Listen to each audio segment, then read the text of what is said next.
I'll get started with a few things. First, injury update. We had an unfortunate injury with Adam Forshaw 2 days ago. So he was back in training, and he took a knock in a collision on his kneecap, and unfortunately he fractured the kneecap.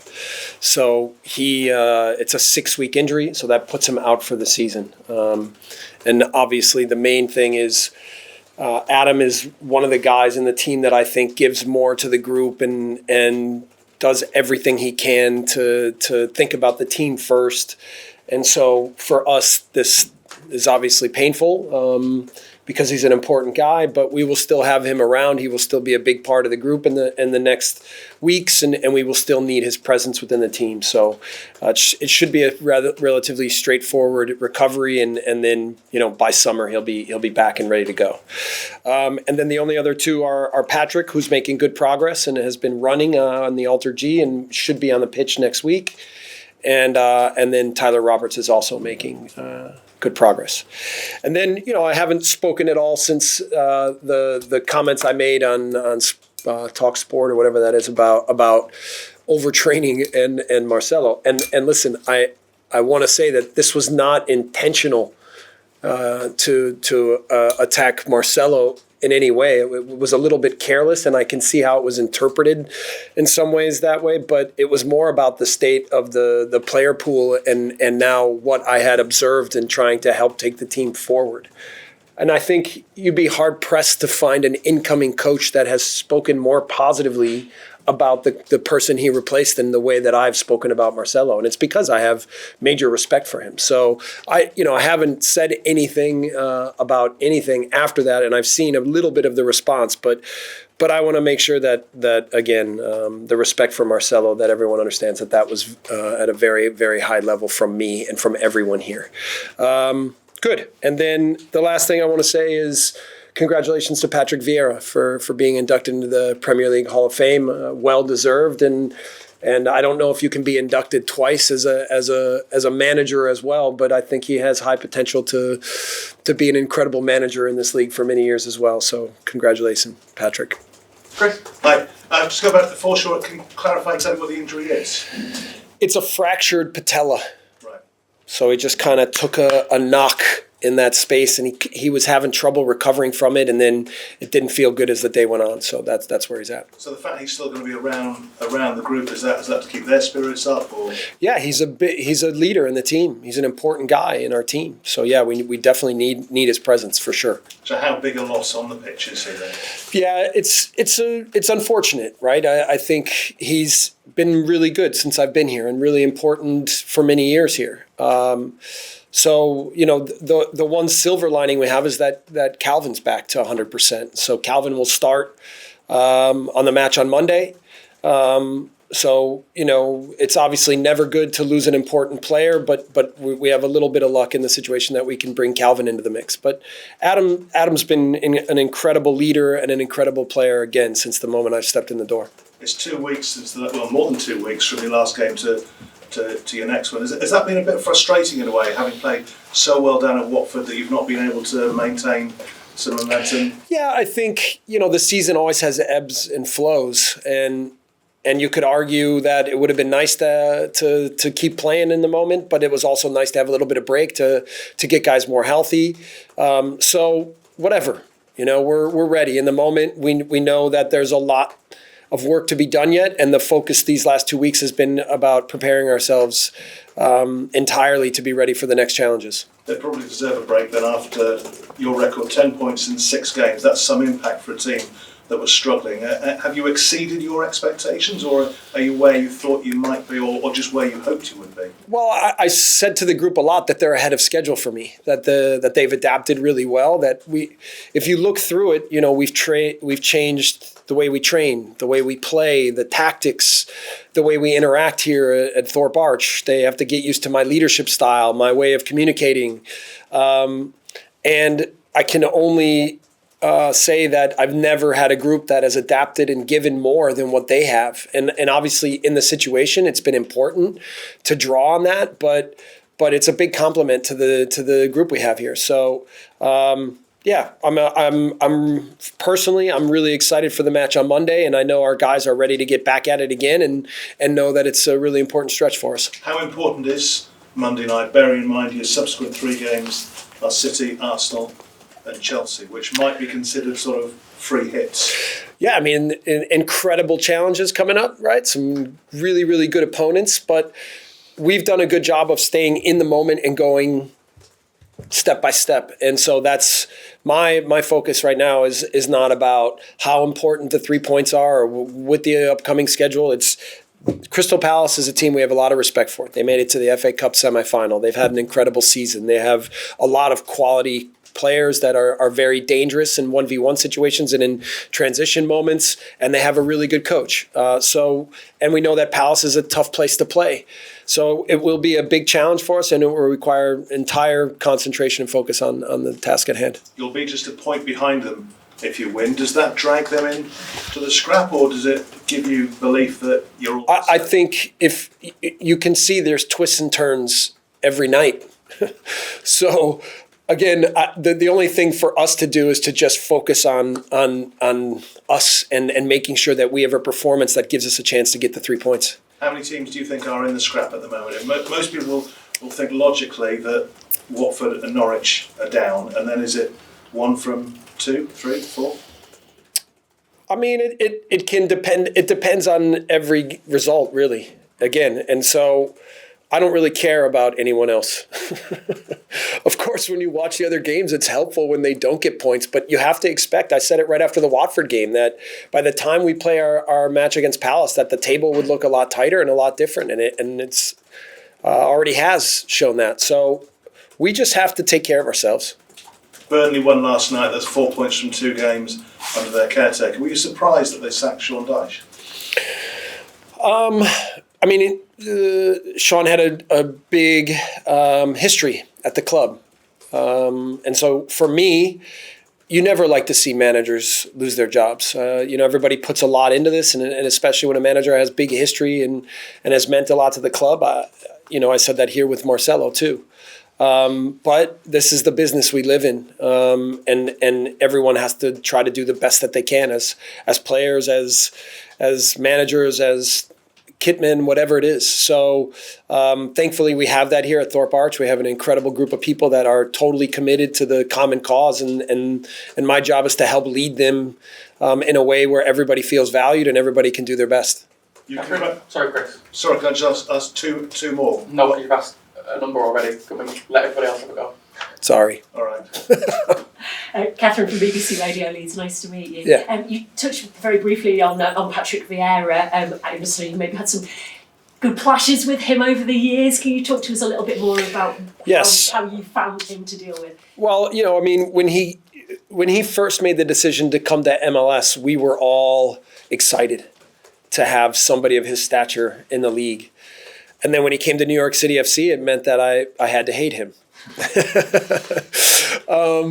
But he's not an easy guy to hate because, first of all, from a expertise and a work perspective, he's very good coach. And we have sort of differing styles and different ways of thinking about the game. But it made for always really interesting matches. And we had some heated moments when we were in New York together. But I think over time, we grew to really respect each other. We got to know each other more and more. One friend we had in common was Gerard Houllier, and Gerard was always there to kind of help bring us together in some moments when we had these derby matches.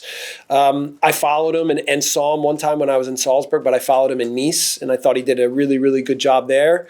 And I was really happy for him to see him be in the Premier League because I think it's where he belongs.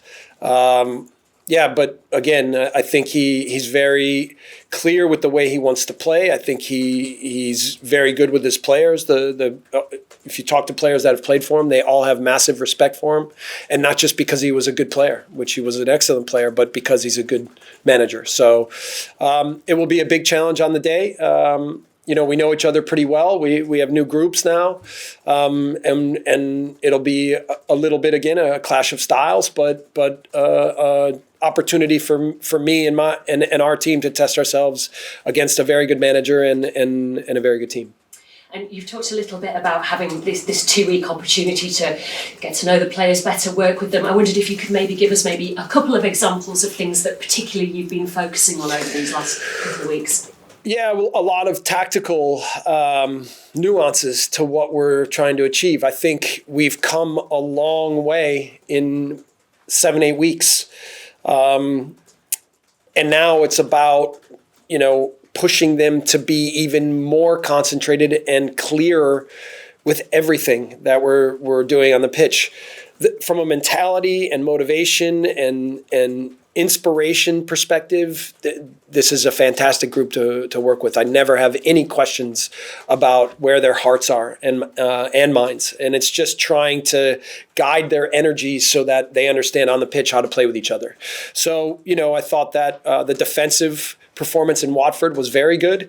There were things we felt we could have done better with the ball in build-up phases and in the last third.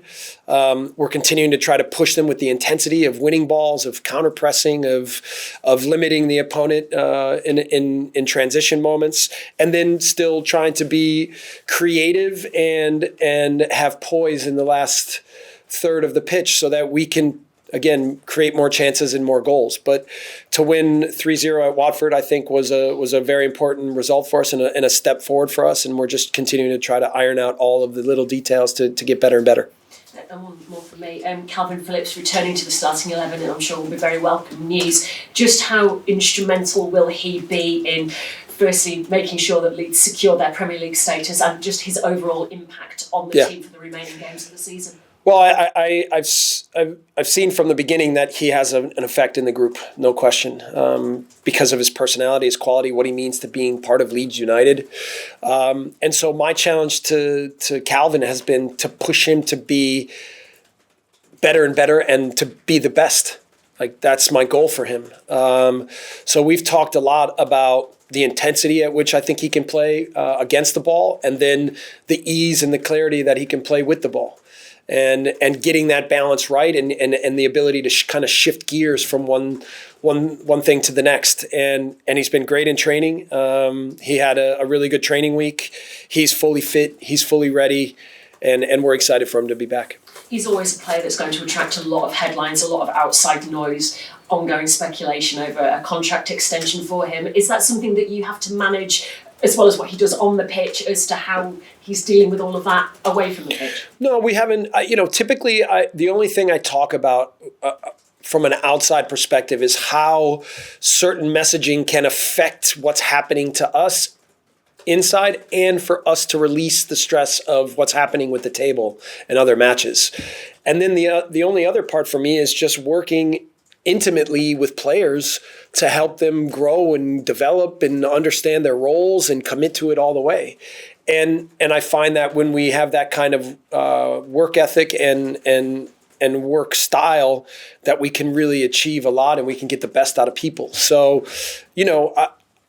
I don't speak much with agents. I don't speak much in broad perspective with players about their careers. They have plenty of people around them to do that. I just try to help them understand when they're here with us how to maximize their potential. Thank you. Yep. Amen. How is Kalvin in his own mind? Because it must have been a frustrating time for him, just sitting on the sidelines and seeing his boyhood team struggling. Yeah, I think first the kind of injury that he had was a serious one. So I think when a player experiences that kind of injury, the first thing is you have to become selfish and try to do everything you can to get yourself healthy again. But since I've been here, he's been, even though he wasn't in training from the beginning, he was a big part of every day and every video session and every meeting, and his energy of being around the team was always massive. So I know that he's excited. I think he's played well when he has come off the bench for us in the couple of matches, and I know he's 100% fit and ready to go. So it's big for us to have him back. You say you don't look at the other teams, but I mean, as a football obsessive like you, it must be hard not to know that Everton came back late in the game the other night, that Burnley had a pretty convincing victory. Yeah, I It's watched. hard not to watch. I watched Burnley last night. You know, I still watch all the games, and Burnley impressed me last night. You know, they played hard. They went after Southampton, and I thought they were the better team on the day and deserved to win. And so I think we have to expect that. You know, there's a lot of teams that want to stay in this league, and I don't think anyone's going to give less than their best effort. And so expecting less from teams, it would be foolish and naive. And again, my focus with us is just that we are maximizing, and that every day we step on the pitch that we're giving our best, and we have a group that's done that. So that can help us control our destiny more than anything. Yep. Great. What's the plan for the more established 23s tonight? Is the Palace game a bit close for comfort to let them play? We had a discussion about each player. Some will play, some won't. I don't want to give away Andrew's lineup, but I will be there. I mean, we're all excited for this match. You know, we're all hearing about the attendance numbers. I think it's outstanding. The support in this city for our club is like nothing I've ever seen. And I'm going to be there as a fan as well, and excited to watch the match. So, you know, but we'll try to measure the minutes for the guys that play in a way that keeps them ready and fresh for us come Monday. Charlie Creswell says he'll consider himself a first team player when he's played about 50 games. do you like that attitude? And how soon could you consider him a first team player? I consider him a first team player now. You know, we had that even discussion when we were in our scouting meeting. I think Charlie's when he came in against Wolves, he looked totally at ease and clear. His personality is such that he's not afraid of anything, and he even the first training session I had, he was the loudest player on the pitch. So, you know, he's not shy. He doesn't shy away from big moments, just like he did against Wolves. He needs to play, right? He's a young, talented player that has big potential as a leader of our club, and we just need to continue to give him big experiences so that we can develop him as quickly as possible. Thanks. Baron? Jesse, we saw Ian Paveda pictured on the grass with you this week. What have been your first impressions of him coming back from injury, and what's your long-term plan for him? First of all, he looks 100%, so we sent him back to Blackburn, as they really wanted him back for the last 3 matches to push to get into the playoffs, and he, to be fair, he wanted to go as well, and he felt it was important for him to get some match minutes and help that team. And then I think he's taken information really well. He's trained really well. I can see that 1v1 he has some real quality, and he's shifty and he's hard to defend in those moments. And then I've just tried to continue to help him understand a little bit the game model and what the roles are for players in his position. And I think he had a really good week and a half of training. So that gave us all confidence that he's ready to go back to Blackburn and do whatever he can to help them. We've seen the players in various locations across the past 2 weeks. Was it important for you to give them some R&R Yeah. across such a long break? I mean, you can't, for me, with the break, of course, it's a little strange to have a pause at this point, but the international players, the way it works is the only pause they have, they go and play with their national teams and they come back right away. So we gave those guys an extra day, so they had like a 3-day weekend, and then the other players had 2 days, but then came back and had a really strong week of training. And that's my way of work. Is I always think no matter what your job is, work-life balance is really important. We all have lives to lead and families to love and enjoy.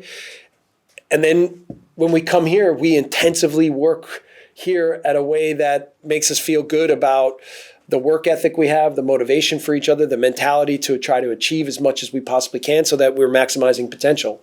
And I think my way is to try to get the best out of both worlds and to have healthy, happy players that know that their commitment is really valued here and that we care about them. So I think we've seen a good response to that, and I hope to continue to have good performances that lead to more points. Thank you. Yeah. Stuart?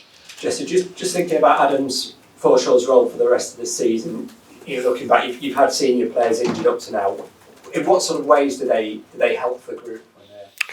Yeah, well, I mean, just being around the team. So, for example, we brought Adam to Watford, And we knew that he wasn't, we brought him thinking maybe there was a small chance that we could consider him, but it was mostly to be around the team, to be there in the hotel, to be there in the pregame meetings, to be there before the match, to make sure that he had an impact on the preparation for the game. And I believe in leaders. I believe in them. I try to give room for the players that are leaders in the team to contribute, to be a part of decision making, and to take ownership of the environment and of the team. And so, fortunately, we have a group here. I commented about what a good captain Liam Cooper is, but it's not a one-man job, and it's something that I think we have to draw on all of our leaders. And in the moment, that's the biggest impact that Adam can have right now, and a very important impact that he can have within our team. And just on the other end of the age spectrum, you talked a little bit about the under-23s. How important was that in the discussions you had initially about taking the job? How important is it for the club that you bring players through, and how important is it for you personally? Yeah. So for me, I've worked with so many young players, and it was a big part of the philosophy of all the clubs that I worked at. And I think maybe I even said this in the media in the beginning, but if you want to produce young, brave players, then the person that has to be the bravest is the first team coach. And you have to believe in young players. You have to put them on the pitch, and you have to challenge them to be their best. I had a long talk with Sam Greenwood and Joffy today about their role in the team and how much I believe in them and how important they are. It's been a continual process with Cree Somerville, and he's responded really well, and I think been fantastic every day since I've been here, and he's going to continue to be a contributor. So, and that could go. We talked about Charlie. Chris Kleisen. Like, I could go down the list of more and more and more. But me being here is also, I think, a signal to the academy that we believe in youth development, and that as a club we're committed to developing players, much like Marcelo was, and his attention to what was going on with the 23s and in the academy. So people here have been really receptive to trying to learn my playing philosophy, and I've been encouraging them to learn at their own rate, but that it's also their team. Like, I don't want to be the one making decisions about lineups. I don't want to be the one making decisions about what they do in training every day and what kind of subs to make and all this. It's each team has to have its own identity, but then fit within the construct of how we're trying to play football as a club and and the mentality that we're trying to create. Phil? You said with Bamford that you were hopeful you might have him for the last 2 games. Do you still think that's feasible? I do think it's feasible. I think he's exactly on track for where we had hoped he would be. We're trying to be cautious and aggressive at the same time, and that's always the balancing act, a little bit of getting guys back. I think one of the things that you have to give credit to with the medical team here is there are statistics that shown that we've had a lot of injuries over the past year, but that we get players to return quicker than a lot of places do. So, and I think that's a credit to the medical staff and what they've been able to accomplish. So, for example, Junior Firpo came back much quicker than we had thought he would. So I would say that Patrick, I'm cautiously optimistic that we can get him back and have him available for those last 2 matches like we hoped. Thank you. Yep. Going to do 2 under embargo for Ross in turnover. Hi Jesse, okay. Yeah.